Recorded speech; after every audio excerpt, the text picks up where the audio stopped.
On vous souhaite la bienvenue à ericlatour.com. Après avoir reçu Jean Rioux et Christine Normandin hier à l'émission, aujourd'hui, c'est l'heure d'analyser le tout avec Philippe Lanier, avocat, ex-conseiller municipal, mais d'abord l'ex-député de Saint-Jean, bloquiste, Claude Bachand.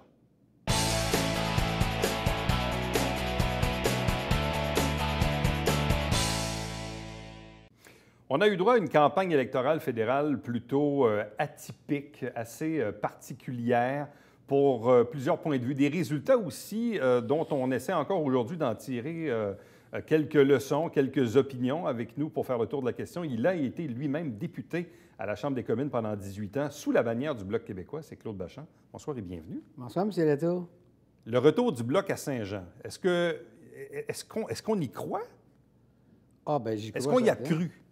Ben oui, moi j'y croyais parce que la preuve est qu'elle a eu une grande majorité quand même, peut-être pas des majorités comme j'avais eu à l'époque, là, parce qu'on était plus dans une effervescence à l'époque, mais ça a été quand même assez effervescent cette campagne-là.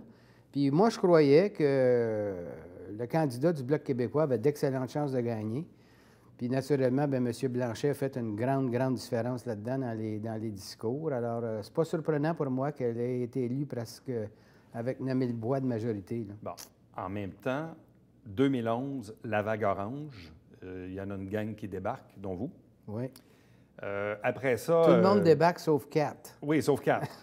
2015, bon, M. Duceppe est revenu à la rescousse à la dernière minute. Ça a donné ce que ça a donné, mais lui-même n'a même pas passé dans son propre comté. Et là, par la suite, on a eu droit à des déchirements pas possibles avec Mme Ouellette et compagnie. Absolument. Des départs, des retours, des départs, des retours.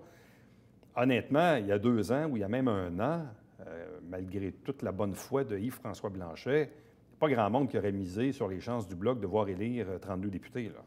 Non. Probablement, c'est vrai ce que vous dites, mais tout le monde, les gens qui s'y connaissent savaient qu'il y avait quand même encore un fond souverainiste, nationaliste. Et puis l'élection de François Legault aussi fait en sorte que M. Blanchet a rapidement compris qu'il fallait qu'il installe sa remorque au tracteur et puis c'est allé assez loin. Donc, c'est pas surprenant ce qui s'est passé. C'était, je trouve, assez conduit de main de maître. Et puis les résultats sont là aujourd'hui. Parce qu'en fait, en début de campagne... Parce que Yves-François Blanchet, on le connaissait un peu, mais pas tant que ça non plus. Ouais. Pas dans une position de chef. Où rapidement, il est arrivé, évidemment, le truc sur le blackface de Justin Trudeau, où il a dit, en gros, bien, écoutez, Trudeau, on peut lui reprocher bien des choses, mais c'est pas un raciste. On peut-tu passer à autre chose? Alors je suis bien d'accord avec ça, moi aussi. C'est ça. Ouais. Et ça, rapidement, les gens ont fait comme, ah, c'est intéressant ce qu'il dit Au là. lieu de planter quelqu'un, ouais. tout de suite, là, il donne le bénéfice du doute. Ouais. Puis on a tous été jeunes, puis je pense que c'était une erreur de jeunesse. Et le débat à TVA, évidemment, lui a donné des ailes. Absolument. M. Scheer en arrache un peu, d'ailleurs, dans ce débat-là. Oui, lui a probablement perdu la campagne à ce moment-là, parce qu'on a constaté sur la question de l'avortement, entre autres, que sa position était pas tenable. Mais sur le plan stratégique, la grande force de Blanchet, ça a été donc de se coller à cette vague de la Coalition Avenir Québec d'il y a 1 an. C'est-à-dire, on est les porteurs des résolutions unanimes de l'Assemblée nationale, oui, mais porteur aussi de ce que le gouvernement veut, et notamment le pipeline et la loi 21 sur la laïcité. Bien, ce qu'on veut, le pipeline, c'est qu'on ne le veut pas, justement. C'est ça. Et puis, la loi 21, je pense que ça va faire encore l'objet de beaucoup de contestations éventuellement. Mais avec un pourcentage d'appui de 70 pour M. Legault, tout le monde veut se coller sur cet homme-là qui a beaucoup de puissance maintenant, au niveau même de la Confédération. Dans une entrevue qu'on a réalisée avec le député sortant Jean Rioux, qui a été défait dans cette élection-là, lui-même convenait que son propre chef, Justin Trudeau, n'avait pas été assez bon pédagogue pour clarifier sa position sur la loi 21 ou même sur le pipeline en soi. Et qu'ultimement, c'est ce qui l'a fait couler, lui et d'autres de ses collègues, dans des comtés comme Saint-Jean ou des comtés assez nationalistes en soi, où le Fonds nationaliste n'est jamais très, très loin. Ça, est-ce que vous l'avez senti auprès de l'électorat dans les dernières semaines, que le pipeline puis la loi 21, ça a été comme disent les Anglais, le game changer de l'élection, à tout le monde pour le Québec et le Bloc? Oui, je l'ai très bien senti, mais il y a aussi eu des nouveaux intervenants dans le débat. Je ne sais pas si vous êtes au courant que M. Fournier mettait de l'avant de nouveaux sondages journaliers sur... alors moi, j'ai pas dit à 100 que je me fiais à ces sondages-là, Mais au moins, on avait un impact à tous les jours de quelqu'un qui dit que, sur la base scientifique, selon lui, il était capable de démontrer que c'était l'heure juste dans le comté à chaque jour. Alors, moi, il y a bien des gens libéraux à qui j'ai dit M. Rioux est en grave problème, puis ils ne croyaient pas ça. Et pourtant, ça s'est passé exactement. Fait que, donc, c'est des choses dans la société qui arrivent des fois de nouveaux horizons. Puis ça peut changer le cours d'une campagne électorale. Et je pense que ça a pu le faire en bonne partie. Est-ce que c'est dur, humainement, pour les candidats eux-mêmes? Parce que même, je reviens à l'entrevue de Jean Rioux, qu'on ait ou pas un bon bilan comme député, au final, s'il y a une vague, si le national, si le comportement des électeurs au niveau national décide que c'est le Bloc ou les libéraux ou le NPD en 2011, on est cuit, là, je veux dire. Non, mais vous avez le parfait exemple devant vous. Moi j'ai été cuit en 2011, là. Puis pourtant, j'étais réputé pour être le député le plus, je veux dire, présent sur le terrain.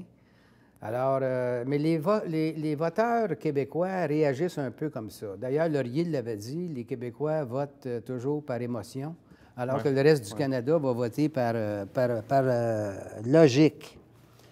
J'avais emmené mes petits papiers, les petits papiers pour avoir les résultats. Les plus 20 ou les moins 20 ou les plus 26. On pourra en reparler plus tard. Ouais. Fait que, donc, ça... je pense qu'il faut aussi se faire à l'idée. Moi, j'étais rentré à l'époque, si vous vous rappelez bien, il y avait M. Delbert Deschambault qui se présentait pour les libéraux. Oui, c'est vrai. Puis j'avais dit à M. Deschambault, M. Deschambault, vous seriez présenté pour le Bloc, c'est vous qui aurez été élu. Il vient une vague à un moment donné qui est presque irrésistible. Puis la preuve, c'est qu'on était passé de 50 quelques députés à 4 en 2011. Alors, ça s'est passé un peu comme ça aussi. Puis c'est pas toujours la faute du chef. Mais, règle générale, je pense pas que M. Trudeau a mené une très bonne campagne. Bon. Il reste quand même, au final, au Québec, les libéraux ont quand même gagné le suffrage universel devant le Bloc.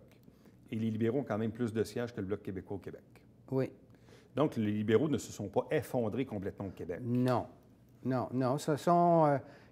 ont perdu beaucoup de terrain parce que c'est presque tous des pays indépendants quand on parle de l'Atlantique, quand on parle du Québec, quand on parle de l'Ontario, quand on parle des Prairies, quand on parle de Vancouver. C'est devenu difficile pour les campagnes électorales puis les stratèges de campagne électorale d'adopter un discours qui peut s'appliquer à tous et toutes. Alors donc, ça a mal parti sa soirée dans les provinces atlantiques. Puis au Québec, on pensait même, le Bloc pensait même en avoir plus, mais vous voyez, ça ne s'est pas passé comme ça. Trudeau a eu une sage décision à la fin de dire que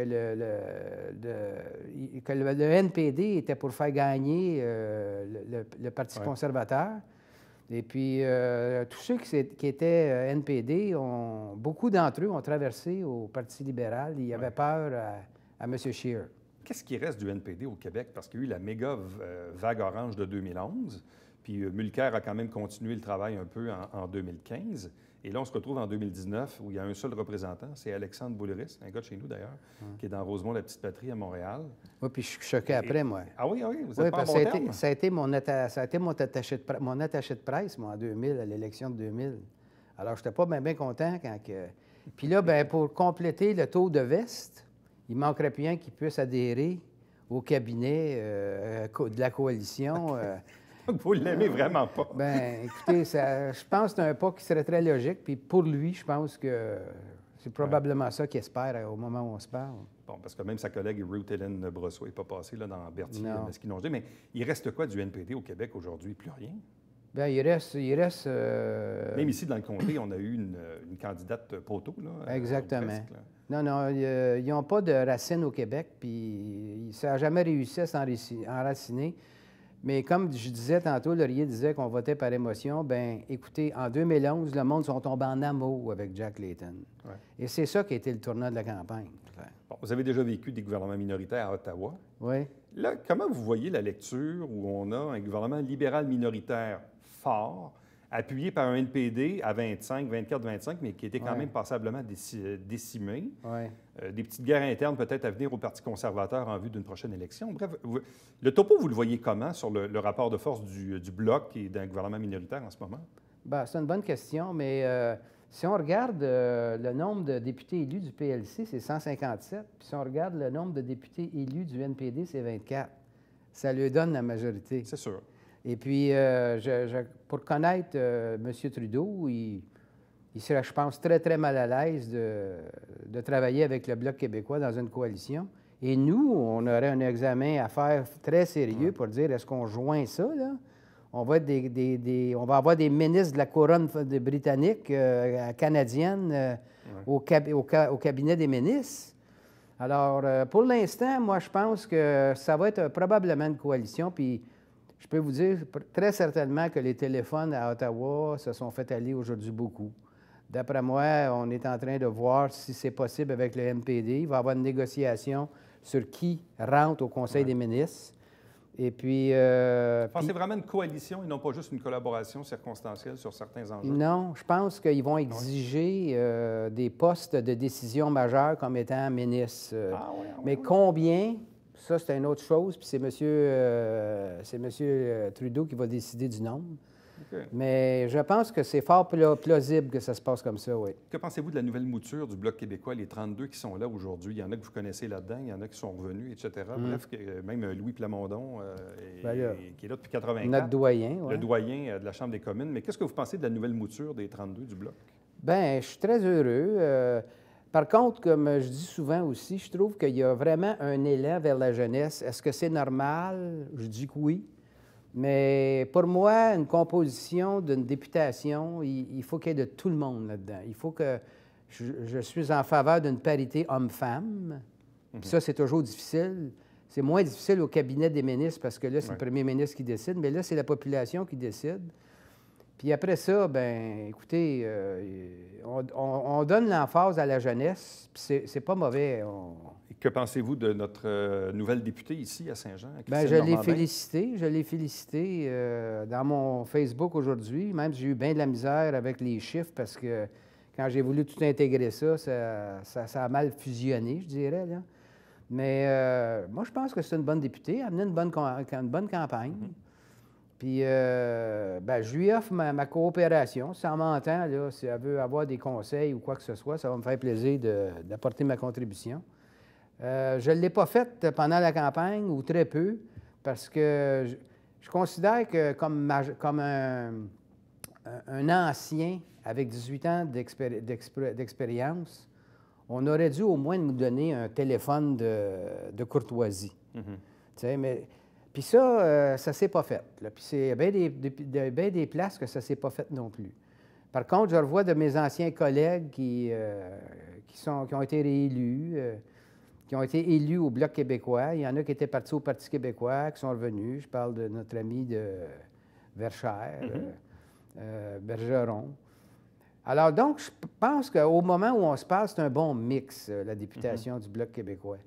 Puis je pense que c'est le reflet assez correct de la société québécoise en général. Claude Bachand, merci beaucoup. Ça m'a fait plaisir. Restez avec nous, on poursuit l'analyse.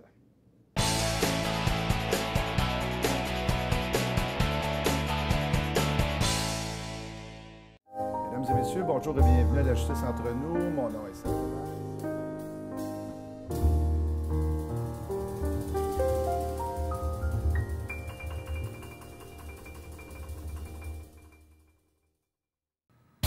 Salut, ici Alexandre Baudouin. Et François Trépanier. François, cette semaine à Sport Express, on parle de vraies courses. Oui, de drift avec le vice-champion canadien Tommy Lemaire et en deuxième partie, l'informateur joannais, William Julien. Belle Macédoine. Ah oui. Manquez pas ça.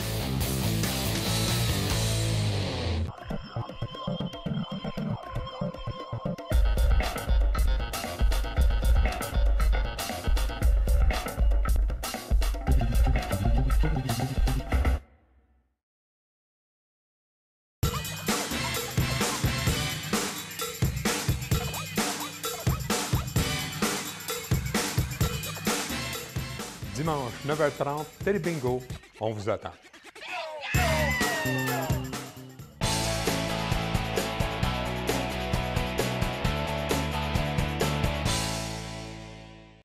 C'est maintenant le moment d'analyser cette élection fédérale, élection d'un gouvernement libéral minoritaire, mais quand même assez fort, avec un possible appui du NPD, une forte délégation du Bloc québécois avec 32 députés. notamment ici dans le comté de Saint-Jean, où la candidate locale a battu le député sortant. Avec nous pour en parler, avocat et ex-conseiller municipal Philippe Lanier. Bonsoir et bienvenue. Bonsoir, Éric. Quelle lecture on fait de cette quasi-résurrection du Bloc québécois dans un comté comme Saint-Jean? Bien, comté comme Saint-Jean, mais on s'entend que ça a été une résurrection beaucoup plus large à l'échelle du Québec. En fait, je résumerais ça en 3 points, je pense.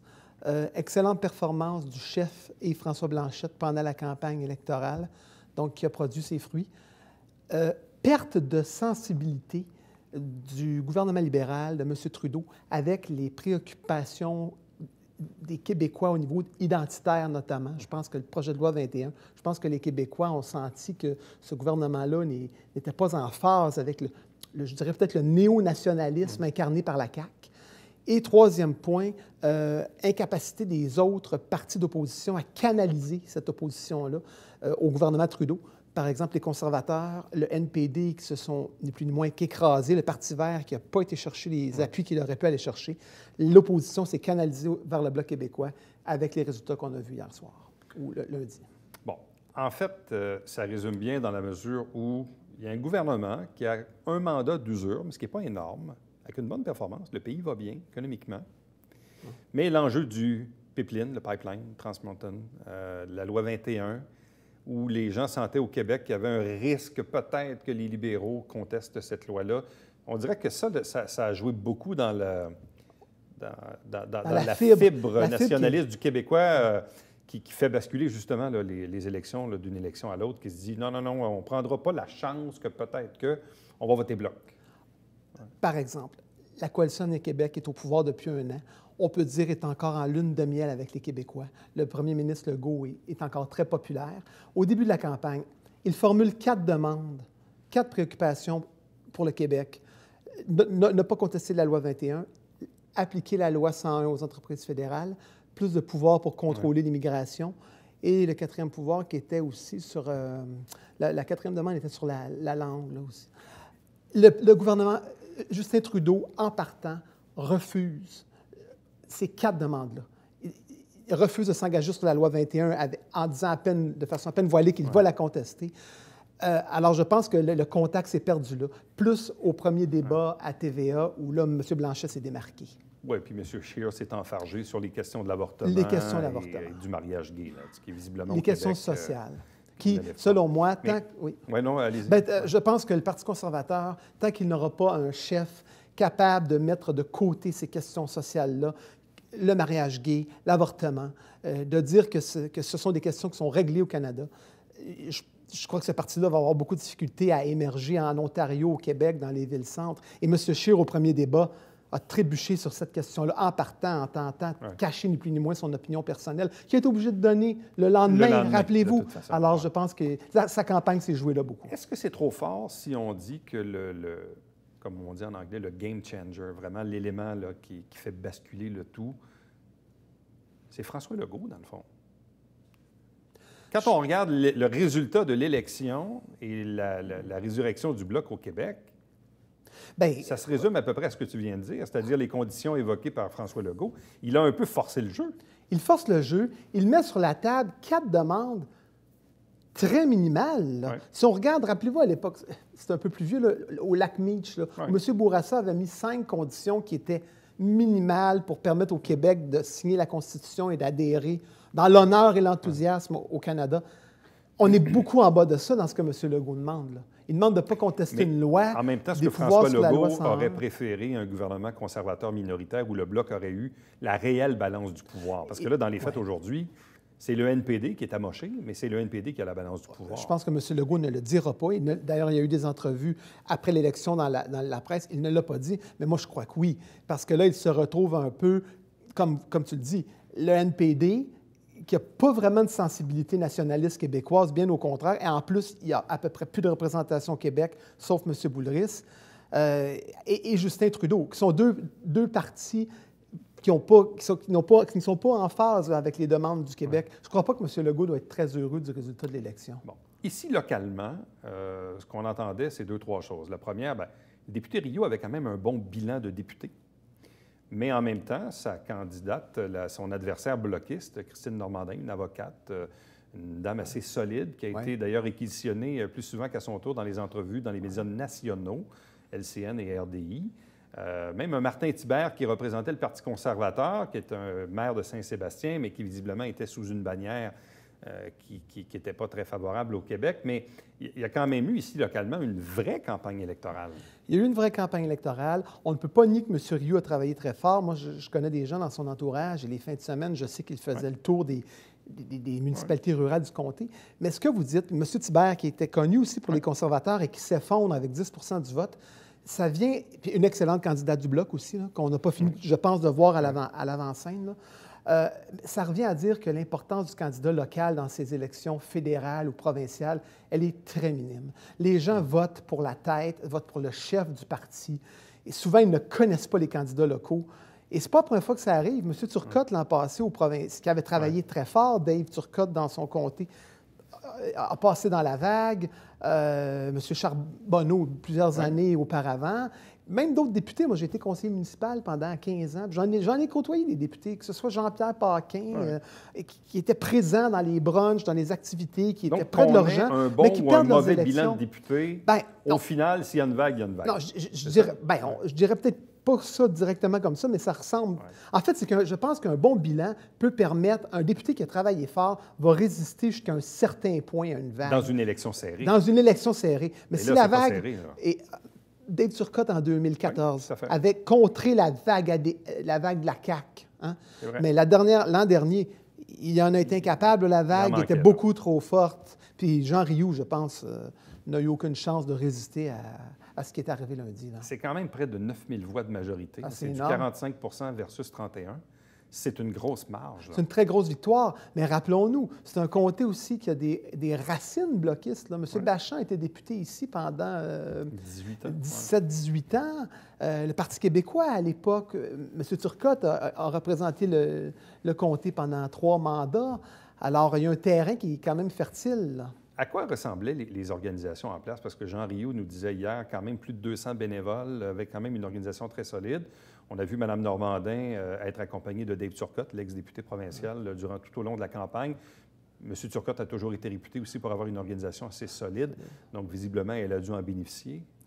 Elle a dû en bénéficier. Puis, il y a aussi, et j'ai vu sur les réseaux sociaux, M. Rioux, qui mettait des vidéos de toute son organisation, une véritable fourmilière là, où les gens sortaient le vote hier. Mais il y a aussi un danger à ça. Et je vous ramène à mon expérience, moi, en municipal. Là. Quand au début de la campagne, l'élection commence avec des enjeux plus ou moins définis, et là, vous commencez votre pointage, vous appelez les gens, vous faites du porte-à-porte, et là, ça évolue, et oups, les électeurs se campent, font des choix. Le risque d'une grosse machine, là, c'est de faire sortir des gens qu'on avait identifiés comme étant des sympathisants en début de campagne, mais qui ont été cabalés, si je peux dire, ou qui ont regardé la campagne et qui ont changé leur vote. Alors, peut-être que c'est arrivé également hier, là, que son équipe était sur le téléphone, mais qu'il y a des gens qui appelaient qui étaient peut-être pas de leur côté. Manifestement, c'est ce qui est arrivé, parce que le résultat n'est pas là pour lui. Oui, ça ressemble un peu au commentaire donné par Gilles Duceppe lundi soir, qui disait en 2011, on avait pointé des gens en bloc et finalement, on s'apercevait qu'on sortait le vote du NPD. Oui, puis moi, je peux vous revenir. L'élection de Claude Bachand en 1993, j'étais dans l'organisation à l'époque et c'était les conservateurs qui étaient au pouvoir. Et on se rappelle des libéraux avec le maire Deschambault, donc, qui était très connu, qui se présentait, puis le député Couture. 2 partis qui avaient énormément d'argent, qui avaient des machines huilées. Et le Bloc québécois, M. Bachand, de mémoire, on avait eu 56 ou 58 des votes. Quand la vague passe, là, t'as beau avoir la machine avec l'argent, puis le téléphone. Claude Bachand nous disait tantôt dans l'entrevue, il avait d'ailleurs dit à Delbert Deschambault en 1993 que si Delbert Deschambault s'était présenté pour le Bloc, il aurait été élu. Absolument. C'est ça. Absolument. C'était une vague. Mais ça revient à dire quand même, ça résume assez bien le propos que malheureusement, n'en déplaise aux députés ou aux candidats, la portance du représentant local, mis à part quelques exceptions. Là. Quelques exceptions. Alexandre Boulris, par exemple. Même Maxime Bernier n'a pas résisté. Maxime Bernier n'a pas résisté. Il y a Plamondon du Bloc qui est là depuis Mulroney en 1984, tu te souviens de ça? La vague, 212 députés. Alors, Le gouvernement minoritaire, 2 ans, 3 ans, peut-être même 4. ben, c'est une bonne question. La durée de vie moyenne, on dit que c'est 18 mois. Ouais. Maintenant, Le contexte est différent. Là. ouais, le contexte est différent. Est-ce qu'il fera une alliance plus formelle avec le NPD? On n'a jamais vu ça au Canada. Claude Béchamp avait l'air à penser qu'on aurait une véritable coalition. Donc, avec des ministres du NPD. Écoutez, honnêtement, moi, je trouverais ça intéressant d'un point de vue science politique, d'un point de vue d'observation, parce que ça ne s'est pas fait au Canada et on parle de plus en plus de proportionnel, de système électoral proportionnel. Si on veut aller vers ça, bien, peut-être qu'il y aura une occasion là de l'essayer puis de voir ce que pourrait donner dans les faits une coalition. Est-ce que les conservateurs vont changer de chef d'ici la prochaine? Le chef ne veut pas s'en aller. Mais la pression, est-ce que la pression et les militants décideront autrement? Je pense qu'il devrait se poser la question sérieusement parce que les résultats qu'on a vus, M. Scheer n'a pas été en mesure de... Mais par contre, je signale qu'il y a la pluralité dans le vote populaire et il a augmenté son nombre de sièges de 25 ou 26. Mais le phénomène des voix perdues, vous savez, c'est quoi? Hein? Calgary peut voter à 70 conservateur, ça donne un seul député dans le comté. Là. Philippe Lanier, merci beaucoup. Bien, merci, Éric. Reste avec nous. Au retour, le Babière quotidien.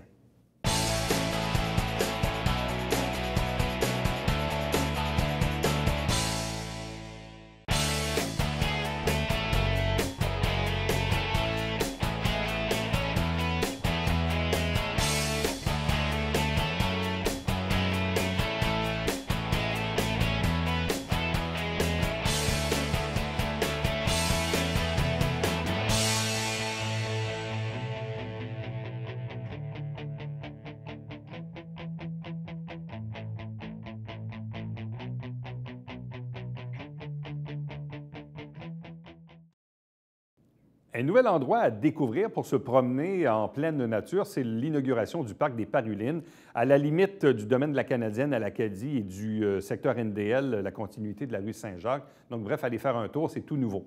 Entre-temps, si vous désirez m'envoyer des commentaires par courriel, Éric Latour en un mot, à commercial tvhr9.com. À demain. Bye bye.